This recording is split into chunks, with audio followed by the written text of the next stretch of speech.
अस्सलाम वालेकुम नाजरीन, हम पढ़ रहे हैं एक किताब जिसका नाम है मुश्किल कुशा नबी। आज हमने पढ़नी है हदीस नंबर 10। हज़रत इमाम बुखारी अलैहि रहमा सही बुखारी शरीफ ये हदीस दर्ज फरमाते हैं। बुखारी शरीफ जिल्द अव्वल किताबुल इल्म बाब हिफ्ज़ुल इल्म। बुखारी शरीफ मुतरजम जिल्द अव्वल सफ़ा नंबर 145, मतबूआ फरीद बुक स्टॉल लाहौर। तर्जुमा है हज़रत अबू हुरैरा रज़ी अल्लाह ताला अन्हु फरमाते हैं, मैंने रसूलुल्लाह सल्लल्लाहु अलैहि वसल्लम की खिदमत में अर्ज़ किया कि मैं आपसे बहुत सारी बातें सुनता हूँ लेकिन भूल जाता हूँ। आप सल्लल्लाहु अलैहि वसल्लम ने फरमाया, अपनी चादर फैलाएं, अपनी चादर फैलाओ। मैंने चादर बिछा दी। आप सल्लल्लाहु अलैहि वसल्लम ने अपने दोनों हाथों से लप बनाई और इसे इस चादर में डाल दिया और फरमाया, इसे लपेट लो। मैंने लपेट ली, इसके बाद मैं कोई बात ना भूला।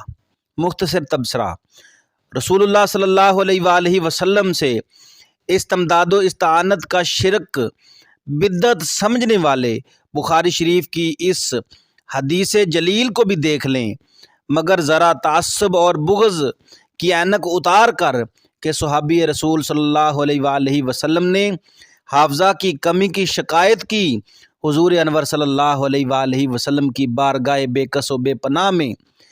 ये तो सहाबी रसूल सल्लल्लाहु अलैहि वसल्लम का नज़रिया है, अमल मुबारक है कि अपनी हाजत की तकमील के लिए दरबार नबूवत सल्लल्लाहु अलैहि वसल्लम में अर्ज़ गुज़ार हैं। लेकिन कुछ लोग ऐसे हैं जिनका अकीदा इसके बरअक्स है। वो दरबार नबूवत और रिसालत में अर्ज़ गुज़ारी को कुफ्र व शिरक कहते नहीं थकते। खैर, ये तो उनकी अपनी बदबख्ती और कमीनी है कि कुरान व हदीस से साबित शुदा अकीदे को गलत करार देते हैं। खैर, सहाबी ने अर्ज़ की कि अब रहमत कायनात असले कायनात जनाब मोहम्मद मुस्तफ़ा सल्लल्लाहु अलैहि वसल्लम भी इस फ़ेल से मना नहीं करते। भला बताओ, क्या मैं तुम्हें हाफ़ज़ा देने के लिए आया हूँ? मुझे तो एक ज़रा बराबर भी इख्तियार नहीं है। हाफ़ज़ा के लिए मेरी बारगाह में शिकायत करके शिरक का इर्तिकाब कर चुके हो और नए सिरे से कलमा पढ़ो और आइंदा कभी भी ऐसा मत करना, ऐसा हरफ ज़ुबान पर भी मत लाना। हुज़ूर अनवर सल्लल्लाहु अलैहि वसल्लम ने ऐसा कुछ भी नहीं कहा, बल्कि अपने ग़ुलाम की हौसला अफजाई फरमाई और उसकी हाजत को पूरा करते हैं। क्या ये मुश्किल कुशाई नहीं है? क्या ये हाजत रवाई नहीं है?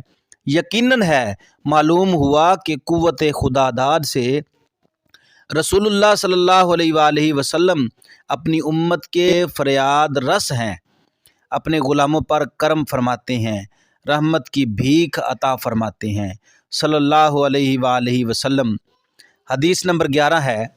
हज़रत इमाम बुखारी अलैहि रहमा अपनी सही बुखारी शरीफ में रवायत दर्ज फरमाते हैं। हज़रत अब्दुल्ला बिन उमर रज़ी अल्लाह ताला अन्हु रवायत करते हैं, रसूलुल्लाह सल्लल्लाहु अलैहि वसल्लम ने फरमाया, एक आदमी हमेशा लोगों से मांगता रहता है यहाँ तक कि क़यामत के दिन जब वो हाज़िर होगा तो उसके चेहरे पर गोश्त का टुकड़ा ना होगा।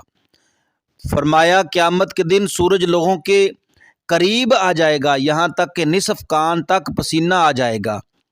इस हाल में लोग हज़रत आदम अलैहिस्सलाम के पास फ़रियाद लेकर जाएंगे, फिर हज़रत मूसा अलैहिस्सलाम के पास फ़रियाद लेकर जाएंगे और फिर रसूलुल्लाह सल्लल्लाहु अलैहि वसल्लम की खिदमत में हाज़िर होंगे।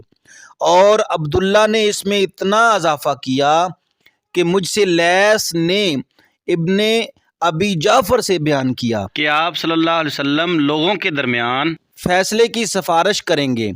आप सल्लल्लाहु अलैहि वसल्लम रवाना होंगे यहाँ तक कि बहिश्त के दरवाज़े का हल्का थाम लेंगे।